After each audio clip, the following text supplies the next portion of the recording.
baru mendapatkan informasi yang sebenarnya berkaitan dengan penanggalan bahwa KRK-nya itu keluar tanggal 7 Juli 2022 setelah adanya persetujuan teknis dari PUPR. Nah, yang jadi pertanyaan kemudian tadi pihak PUPR juga sudah menyerahkan bahwa ini melanjutkan kondisi yang sudah existing. Jadi sebenarnya jadi pertanyaan, bagaimana sebenarnya pengaturan berkaitan dengan melanjutkan kondisi yang sudah existing itu? Apakah hanya perbedaan luasan wilayah yang awalnya luasan wilayahnya kurang lebih 9.000 meter persegi ditambah 8.000 meter persegi, itu melanjutkan kondisi yang existing dengan bangunan 8 lantai di tengah-tengah pemukiman warga sekitaran Kelurahan Korumba tanpa meninjau langsung lokasi Kelurahan Korumba yang notabene sudah dijelaskan oleh Pak Lurah dan Pak Camat wilayah tersebut wilayah yang rawan banjir. Itu yang pertama. Yang kedua, dari penanggalan yang disampaikan tadi, KRK-nya terbit 7 Juli, selanjutnya yang diurus itu PBG-nya, namun sebelum keluar PBG ada UKL UPL yang dikeluarkan 22 Mei, terus tanggal 24 Mei 2023 yang dikeluarkan itu PBG-nya. Apakah setelah keluar PBG ini pihak rumah sakit melakukan pembangunan atau ada tahapan lain yang harus dilakukan? Nah, kalau dilihat dari rentetan penanggalan ini dari tahun 2022 ke tahun 2023, ini kalau kami lihat secara kasat mata ini perizinannya apakah dengan dari investasi masuk kemudian perizinannya ini dimudahkan tanpa memperhatikan kondisi wilayah masyarakat setempat? Ini jadi tanda tanya besar bagi kita semua, khususnya masyarakat. Kenapa tiba-tiba izinnya itu kayak satet-satet tiba-tiba keluar, tiba-tiba membangun tanpa ada kegiatan prakonstruksi, tiba-tiba masuk alat berat. Ini juga jadi bahan bagi pihak PU atau bagi pihak DLHK bahwa pada saat tanggal 29 Juli 2023 itu langsung dilakukan pemasangan tiang pancang tanpa ada kegiatan prakonstruksi, langsung dilakukan kegiatan konstruksi. Bagaimana sebenarnya regulasi atau saran dan masukan di UKL ini? Apakah memang kegiatan prakonstruksi itu tidak wajib dilakukan oleh pihak kontraktor atau pihak rumah sakit? Itu saja tambahan dari saya, mungkin jelasnya bisa diterangkan oleh pihak PUPR atau DLHK atau pihak PTSP. Sekian dan terima kasih. Ya, sudah ada 3 tadi dari masyarakat, satu lagi ketua ya, ada beberapa. Jadi saya langsung ke pihak Dinas PU. Jadi kita berinteraksi saja ya Pak, maksudnya jawab.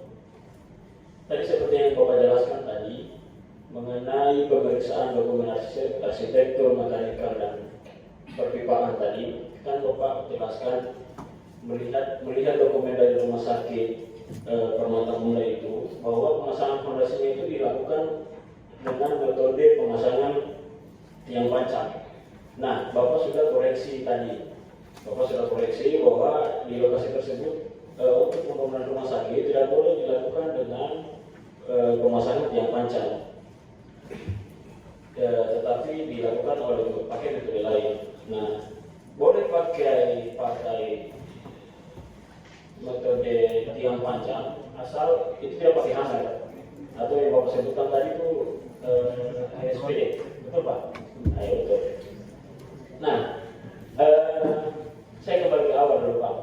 Untuk pemeriksaan dokumen arsitektur dan dokumen lainnya itu hasil dari pemeriksaan itu kan dikeluarkan rekomendasi, betul ya Pak? Apakah pemeriksaan itu memenuhi syarat atau tidak memenuhi syarat? Betul Pak? Dua itu ya, hasil rekomendasinya keluar, tidak memenuhi syarat dan memenuhi syarat.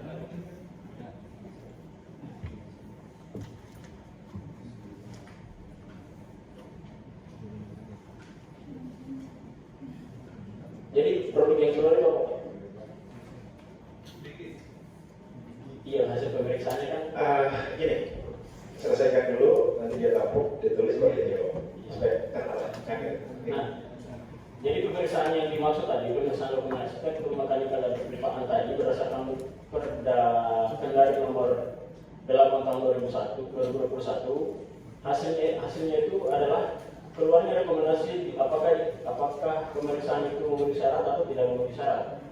Nah, yang ganjal di sini tadi sudah dilakukan pemeriksaan. Nah, itu pemeriksaannya pemasangan fondasi yang panjang rumah sakit Permata Bunda tidak disetujui dengan menggunakan hammer, tetapi menggunakan metode lain. Bisa juga menggunakan hammer, tetapi metodenya itu HSPD. Nah, gitu. Jadi kenapa bisa pihak PU itu sudah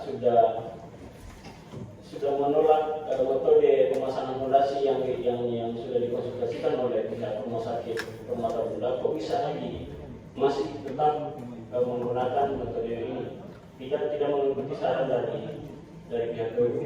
Baik, itu saja mungkin. Terima kasih.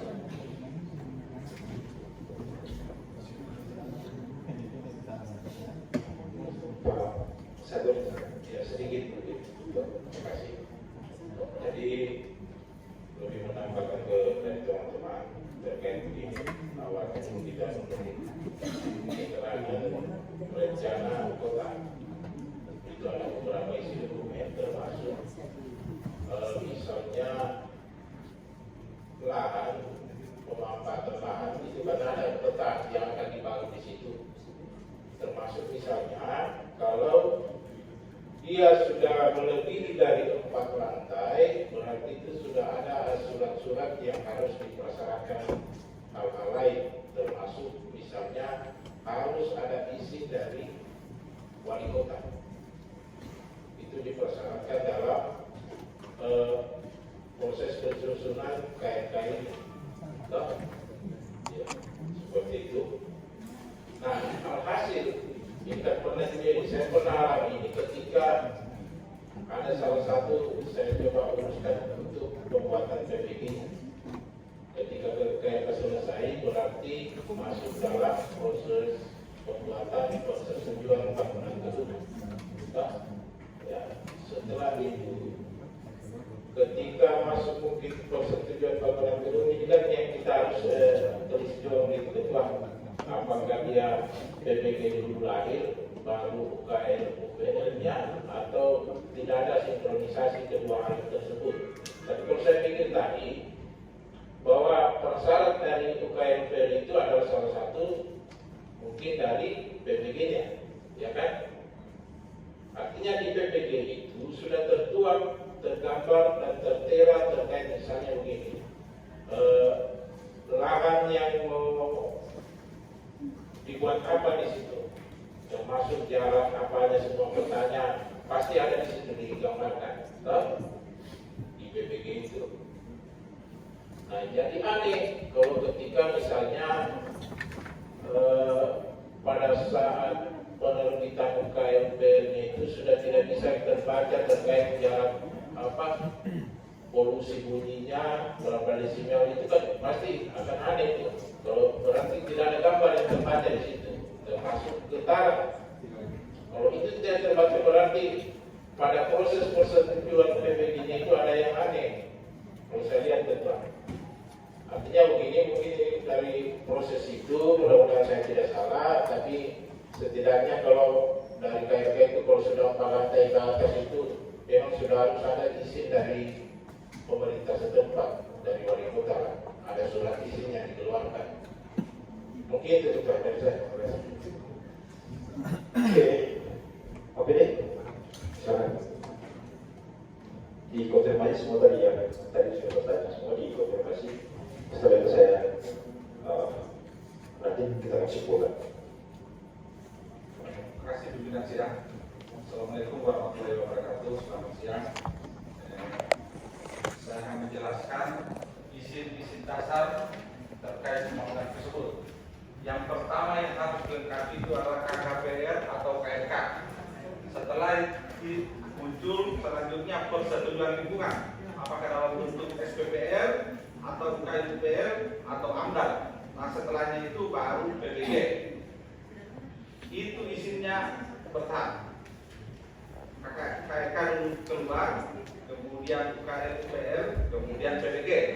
Dalam perjalanannya, proses UKM UPL sama PBG itu prosesnya bisa berjalan bersamaan. Namun penerbitan persetujuannya itu harus UKM UPL duluan, baru PBG. Jadi PBG terbit dipantau terus ini UKM UPL-nya bagaimana? Nah, yang pertama.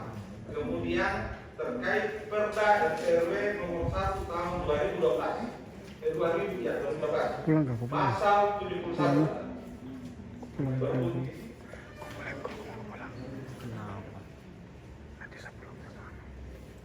Bisa saya lanjut? Oke. Pasal 71 bunyinya ketentuan umum peraturan somasi untuk kawasan perdagangan dan jasa sebagaimana dimaksud dalam pasal 69 huruf B meliputi A. Ketentuan kegiatan yang diperbolehkan dengan syarat dan yang tidak diperbolehkan meliputi 1. Kegiatan yang diperbolehkan meliputi A. Kawasan yang dikembangkan untuk kegiatan komersial dan jasa. Nah, jasa ini terbagi, salah satunya adalah jasa perhotelan dan jasa rumah sakit. Ya, jadi di pasal 71, Pak. Nah, kemudian terkait pelaksanaan tiang panjang, izin pimpinan sidang, hari ini sebaiknya dihadirkan juga kontraktornya. Ini kan pekerjaan swasta. Jadi yang paling bertanggung jawab sebenarnya ini pemrakasa dan kontraktornya. Nah, di sini sekarang ini saya tidak tahu siapa kontraktornya. Kontraktornya sebenarnya harus ditanya. Kenapa pakai harga tes? Mestinya pakai HSPD supaya getaran itu tidak timbul seperti yang sekarang ini. Ya, terima kasih. Izin ketua. Baik, terima kasih. Saya menanggapi bahwa bukan kontraktor atau pemrakasa yang harus ditanyai atau yang harus disalahkan. Pemerintah Kota Kendari ya, dalam hal ini dinas terkait atau PD yang harus melihat masyarakat. Karena kami masyarakat dilayani oleh pemerintah Kota Kendari. Jangan tiba-tiba barang ini dibalikan oleh kepada pihak pemrakarsa dalam hal ini Rumah Sakit Permata Bunda. Karena mereka mempunyai berkas-berkas perizinan. Selama berkas-berkas perizinan itu diterbitkan, mereka punya legalitas untuk membangun. Nah, yang jadi pertanyaan kemudian, apa dasar bapak ibu mengeluarkan surat-surat perizinan hanya berdasar pada permohonan pihak Rumah Sakit Permata Bunda tanpa memperhatikan kondisi atau keadaan masyarakat sekitar? Apakah hanya dalil melanjutkan kondisi yang telah existing? Nah, kondisi yang telah existing ini di Rumah Sakit Permata Bunda, saya cek dokumen perizinannya, ini dibangun tahun 2011 sebelum adanya RT RW Kota Kendari. Nah, saat ini dibangun ini 8 lantai. Makanya saya tanyakan tadi, apa yang menjadi dasar untuk menentukan bahwa ini adalah melanjutkan kondisi yang sudah existing? Kenapa tidak direkomendasikan pada saat mengurus ini, jangan kau membangun di situ? Di situ itu kawasan padat penduduk. Tidak bisa kau lanjutkan pembangunan di situ. Dampaknya begini. Cari tempat lain, cari lahan lain yang jauh dari pemukiman masyarakat dan bisa limbah B3-nya diolah di situ juga, yang jauh dari pemukiman masyarakat. Begitu maksud saya, Pak. Dan masyarakat juga di sini jangan tiba-tiba unjuk-unjuk pihak Rumah Sakit Permata Bunda yang salah memasang tiang panjang. Nah, seharusnya ketika ada saran tersebut, ada masukan tersebut, yang jadi pertanyaan kemudian, bagaimana konsekuensinya ketika Rumah Sakit Permata Bunda tidak menjalankan saran dan masukan dari pihak OPD? Apakah dilihat-lihat begini saja setelah masyarakat retak-retak? Nah, ini sudah ada kerugian nyata, Pak. Itu maksud saya, Pak. Terima kasih.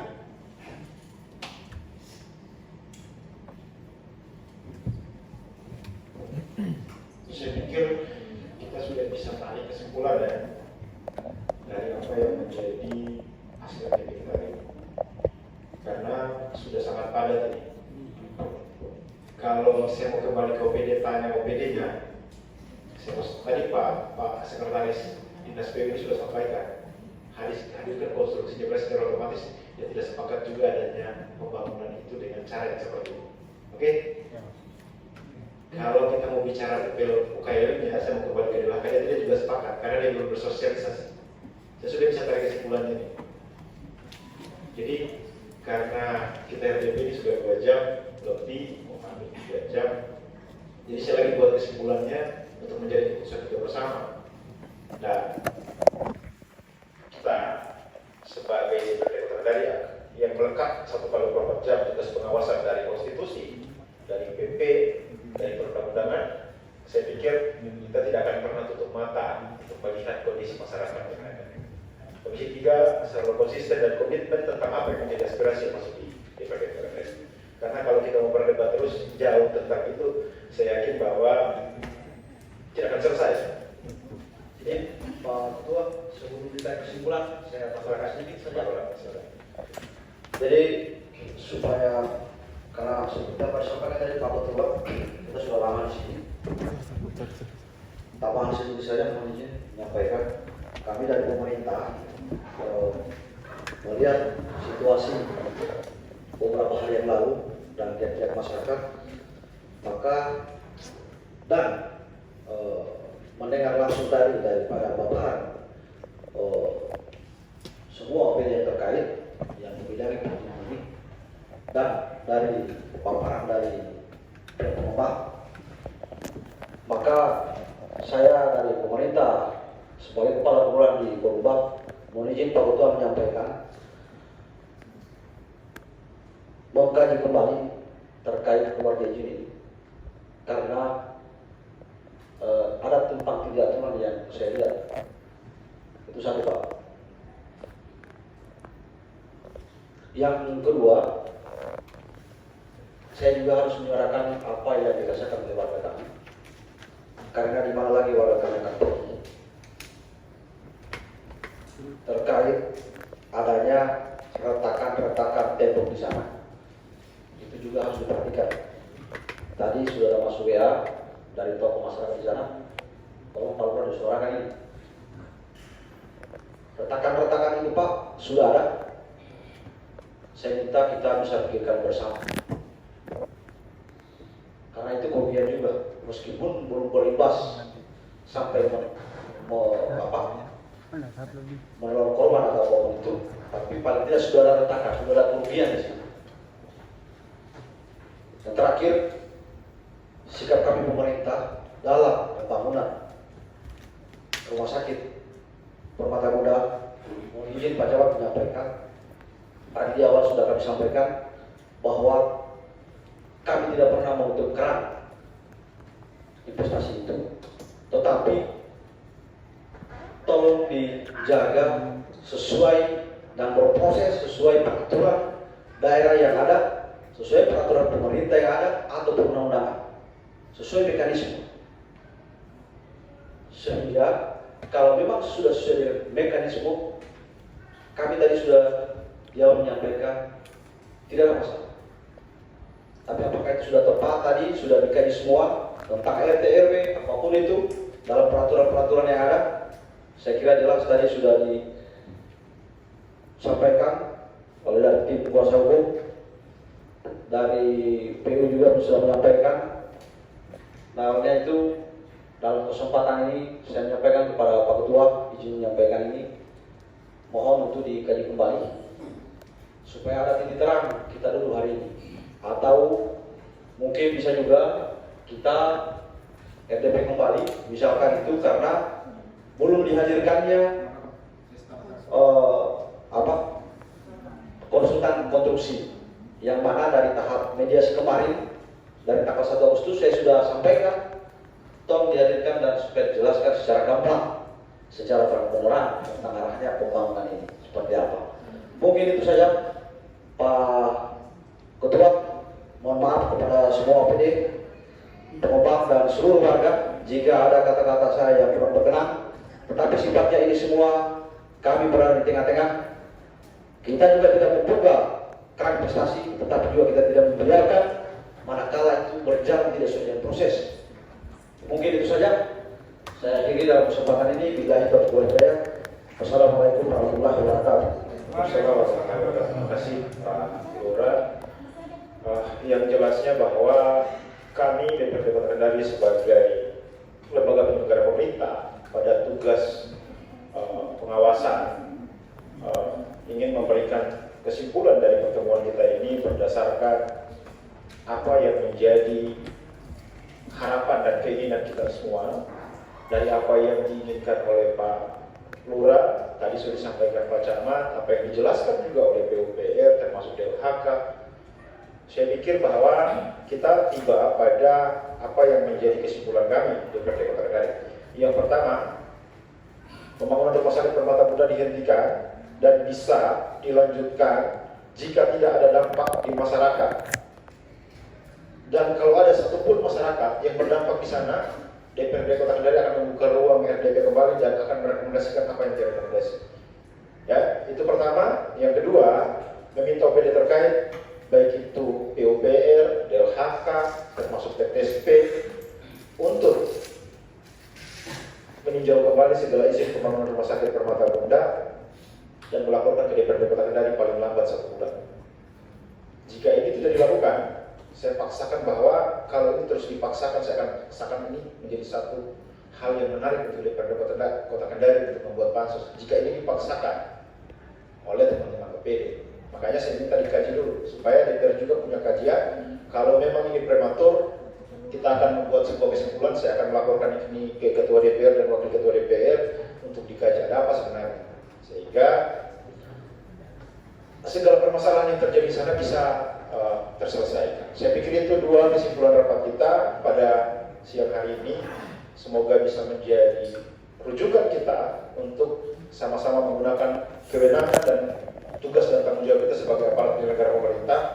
Kita minta Pak Lurah, Pak Camat untuk mengawasi apa yang menjadi kesimpulan rapat.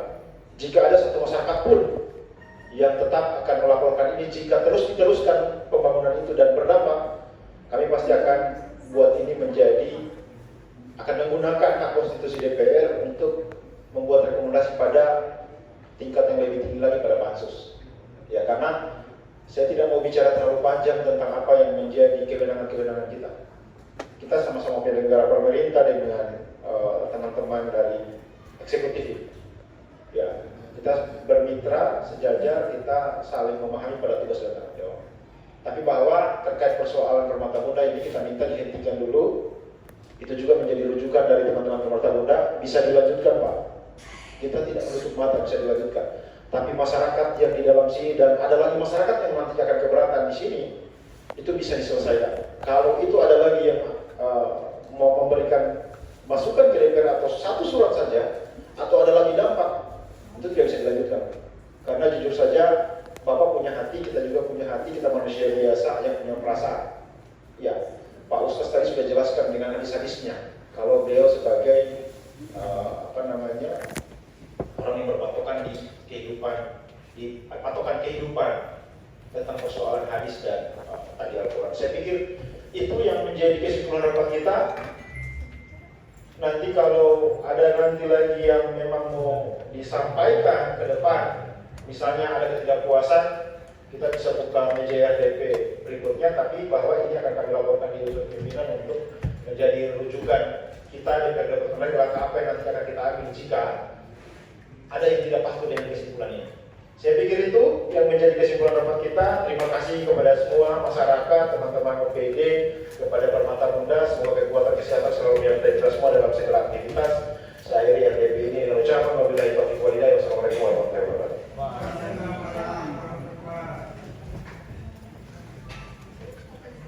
Dan kesimpulannya apa?